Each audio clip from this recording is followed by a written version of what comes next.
મકાઈના ડોડા, કાકડી અને ચીભડાનું પૂજન કરી ભાણેજને મકાઈના ડોડા ખવડાવવાની વર્ષો જૂની પરંપરાને આદિવાસી સમાજે આજે પણ જીવંત રાખી છે.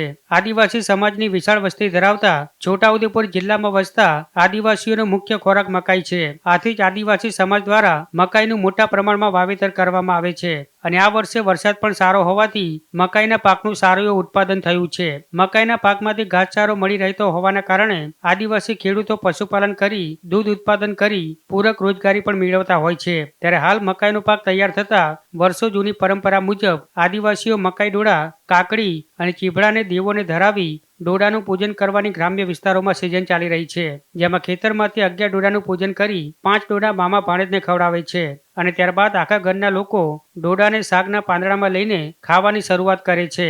ત્યારે હાલ આદિવાસી ખેડૂતોએ મકાઈના ડોડા, કાકડી અને ચીભડાનું પૂજન કરી ભાણેજને મકાઈના ડોડા ખવડાવવાની વર્ષો જૂની પરંપરાને આજે પણ જીવંત રાખી છે.